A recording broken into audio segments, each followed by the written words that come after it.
नमस्कार, हम प्रतिमा चौधरी। दोपहर 3 बजे के भोजपुरी समाचार में स्वागत बा। सबसे पहले प्रमुख समाचार। लुम्बिनी प्रदेश सरकार ने विपक्षी गठबंधन द्वारा नए सरकार गठन खातिर दावी पेश। मुख्यमंत्री पोखरेल से राजीनामा देला बाद नया सरकार गठन की प्रक्रिया शुरू। नेपाली कांग्रेस के केंद्रीय समिति बैठक आज बैठ रहल। महाधिवेशन के नया कार्यतालिका बारे में छलफल होगी। नेपाल में भी अंतर्राष्ट्रीय युवा दिवस मनावल जा रहल। राष्ट्रीय युवा परिषद द्वारा विविध कार्यक्रम के आयोजना। इटली के आइलैंड सिसिली में गर्मी बढ़ल। यूरोप के ही अभी तक के उच्च तापक्रम के रिकॉर्ड। और विलारियल के हरावत चेल्सी यूईएफए सुपर कप के उपाधि जीते में सफल।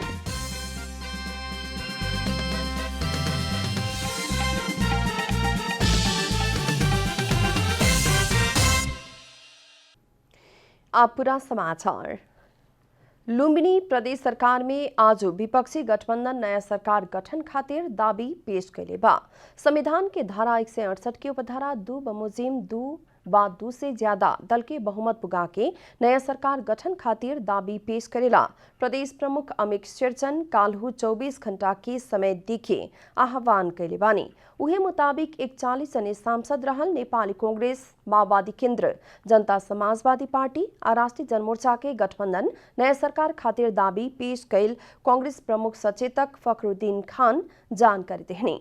मुख्यमंत्री में प्रस्तावित कुल बहादुर केसी रोल्पा एक से निर्वाचित हवन। सत्ता से बाहर भइल नेकपा एमाले सरकार खातिर दावी ना करे के जनौले बाटे। एमाले सांसद तथा पूर्व मंत्री बैजनाथ चौधरी अपना सब प्रतिपक्ष में रहे के बतौले बानी। प्रदेश प्रमुख आज ही केसी के मुख्यमंत्री नियुक्त करे के आजुए शपथ समेत करावे के तैयारी बाटे। गठबंधन आजुए छोट आकार के मंत्रिमंडल गठन करे के भी तैयारी कैले बा। नेपाली कांग्रेस के केंद्रीय कार्य समिति बैठक आज बैठ रहल बा। प्रधानमंत्री शेरबहादुर देउवा निवास बुढ़ा नीलकंठ में बैठल बैठक में 14वां महाधिवेशन के नया कार्यतालिका और निर्वाचन निर्देशिका के बारे में छलफल करे के कार्यसूची बाटे। भादो 16 से 19 गते तक खातिर निर्धारित महाधिवेशन के कार्यतालिका प्रभावित भइला बाद नया कार्यतालिका लियावे के बारे में कांग्रेस भीतर छलफल हो रहल बा। काल्हू पार्टी के शीर्ष नेता सबके बीच महाधिवेशन के बारे में घंटों छलफल भइल रहे। निर्धारित मिति में महाधिवेशन न होखे में नेता सब सहमत भइला पर भी नया कार्यतालिका के बारे में बात नइखे मिले सकल। सभापति देउबा अगहन में महाधिवेशन करेला कार्यतालिका लियावेला प्रस्ताव कैले बानी। तब वरिष्ठ नेता रामचंद्र पौडेल भादो 23 गते से पहले ही अधिवेशन करके कुंवार में महाधिवेशन करेला प्रस्ताव कैल स्रोत जानकारी दिले बा।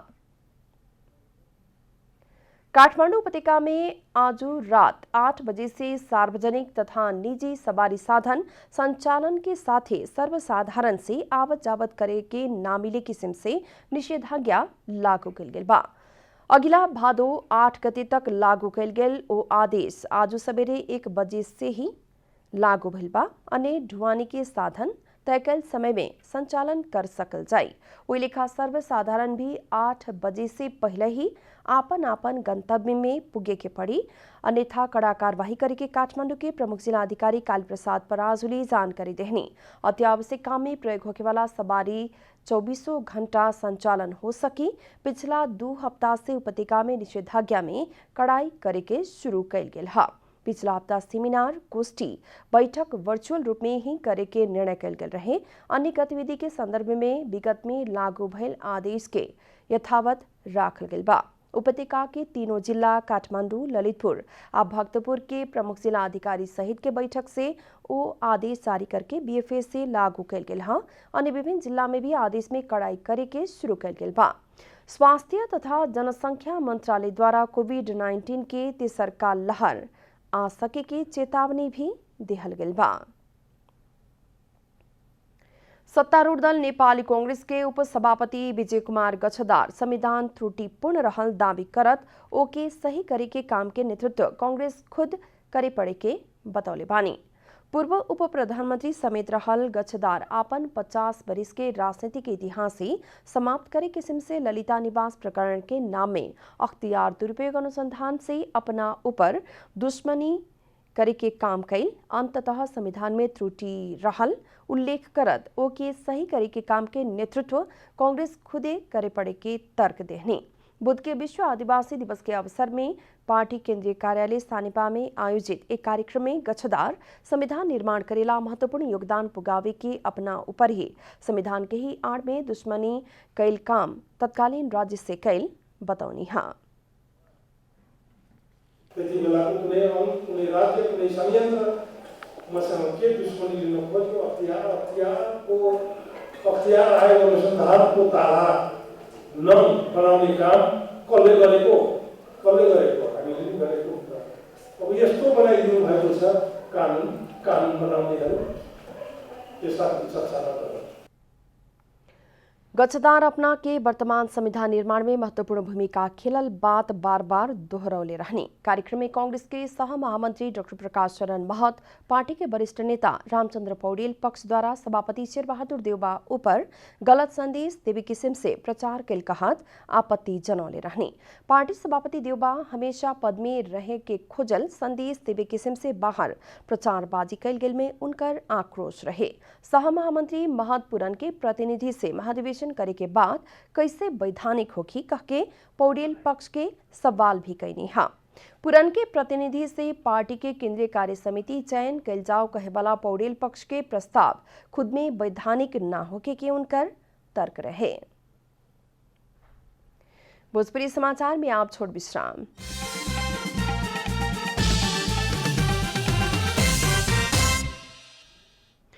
भोजपुरी समाचार में आप बाकी समाचार। खाद्य प्रणाली में रूपांतरण मानव आ भूमंडलीय स्वास्थ्य खातिर युवा नवप्रवर्तन कहवाला मेन नारा के साथ नेपाल में भी अंतर्राष्ट्रीय युवा दिवस मनावल गेल बा। दिवस के ही अवसर में राष्ट्रीय युवा परिषद द्वारा आयोजना कल गेल कार्यक्रम में राष्ट्रपति विद्यादेवी भण्डारी आ प्रधानमंत्री शेरबहादुर देउबा वीडियो संदेश देले बानी। परिषद द्वारा दिवस के ही अवसर में बीतल सप्ताह से ही युवा संबंधी कार्यक्रम होते आ रहा बा। युवा के सवाल के संबोधन करे हेतु से संयुक्त राष्ट्र संघ द्वारा सन 1999 से हर साल के अगस्त 12 तारीख के अंतर्राष्ट्रीय युवा दिवस के रूप में मनावे के निर्णय कैला संगे सन 2000 से नियमित रूप में विश्वभर युवा दिवस में विविध कार्यक्रम होते आ रहा बा। सुनसरी प्रहरी द्वारा 1 महीना के अवधि में 238 जने फरार प्रतिवादी के पकड़ल गल बा। जिला प्रहरी कार्यालय सुनसरी के मुताबिक महीना दिन के अवधि में 238 जने फरार प्रतिवादी के पकड़ल गल हाँ। पकड़ाए वाला में 55 जने महिला आ 183 जने पुरुष बड़न सन। विभिन्न मुद्दा में 5 दिन से 20 बरस तक कैद सजाए तय कैल प्रतिवादी सबके पकड़ल गल हाँ। प्रहरी के मुताबिक पकड़ाए वाला में कर्तव्य जान, डाका, अपहरण आ शरीर बंधक जैसन घटना में संलग्न व्यक्ति बड़न सन।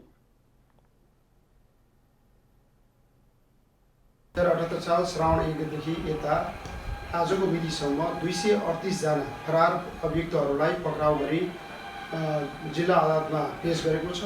यसमा कर्तव्यजान जस्तो गम्भीर प्रकृति जघन्य प्रकृतिको अपराधका 1 जना छन् जसले आफ्नो नातिनलाई नै मारेर फरार रहेका थिए र डाका, अपहरण, शरीरबन्धक भयो अनि भ्रष्टाचार, लागु औषध, सवारी ज्यान उद्धार लगायतका विभिन्न मुद्दाहरूका अभियुक्तहरू फरार रहेको अवस्था थियो। प्रहरी द्वारा पकड़ाए लोग से 9,35,319 रुपया जरिवाना असूल भइल जनावल गइल बा। सुनसरी प्रहरी के मुताबिक जिला में 4,200 जने फरार प्रतिवादी बाटे लोग। अब आर्थिक समाचार।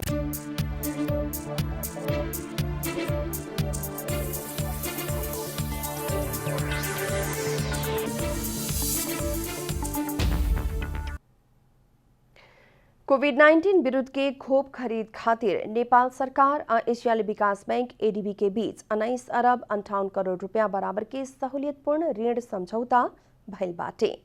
बुध के अर्थ मंत्रालय में आयोजित समारोह में नेपाल सरकार की तरफ से अर्थ सचिव मधु कुमार मरासिनी और एशियाली विकास बैंक के कंट्री डायरेक्टर आनो कुशवाहा समझौता पत्र में हस्ताक्षर कैनी है।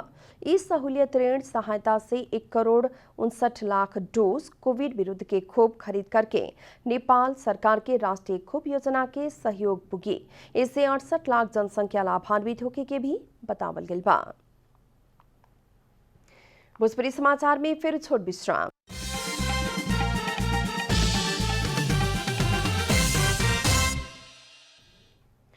भोजपुरी समाचार में अब अंतर्राष्ट्रीय समाचार।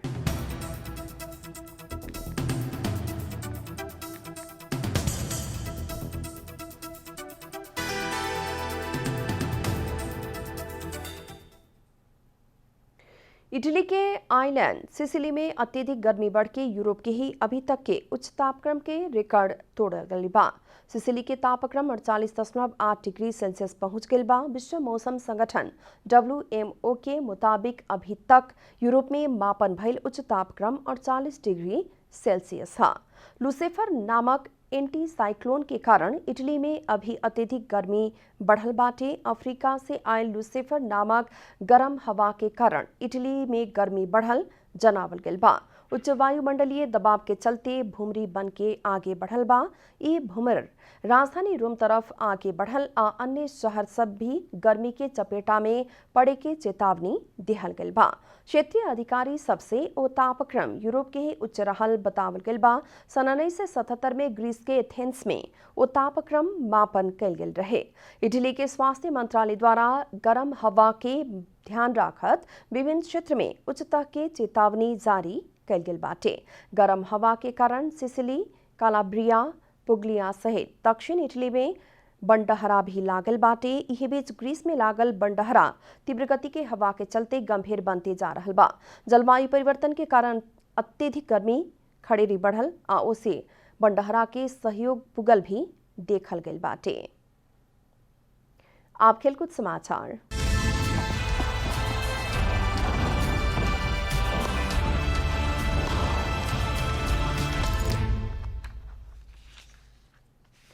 चेल्सी द्वारा यूएफए सुपर कप के उपाधि जीतल गइल बा। बीएफए के सवेरे विलारियल के सडन डेथ में हरावत चेल्सी सीजन के पहिल का उपाधि जीतला खा। निर्धारित समय के खेल एक एक गोल के बराबरी में उड़ैला बाद निर्णय पेनाल्टी शूटआउट से कल गेल रहे। यूएफए द्वारा हर साल सीजन शुरू होखे से पहले यूरोपीय क्लब फुटबॉल के 2 गो बड़का प्रतियोगिता के विजेता के मैदान में उतारेला। नया सीजन शुरू होखे से पहले दोनों टीम सुपर कप खातिर प्रतिस्पर्धा में उतरल रहे। प्रतियोगिता पहिल का बार नॉर्दर्न आयरलैंड में 13,000 दर्शक के समक्ष भइल हा। अंत में प्रमुख समाचार फिर एक बेर। लुम्बिनी प्रदेश सरकार में विपक्षी गठबंधन द्वारा नया सरकार गठन खातिर दावी पेश। मुख्यमंत्री पोखरेल से राजीनामा दिहला बाद नया सरकार गठन की प्रक्रिया शुरू। नेपाली कांग्रेस के केंद्रीय समिति बैठक आज बैठल। महाधिवेशन के नया कार्यतालिका बारे में छलफल होगी। नेपाल में भी अंतर्राष्ट्रीय युवा दिवस मनावल जा रहा। राष्ट्रीय युवा परिषद द्वारा विविध कार्यक्रम की आयोजना। इटली के आइलैंड सिसिली में गर्मी बढ़ल। यूरोप के ही अभी तक के उच्च तापक्रम के रिकॉर्ड। और विलारियल के हरावत चेल्सी यूएफए सुपर कप के उपाधि जीते में सफल।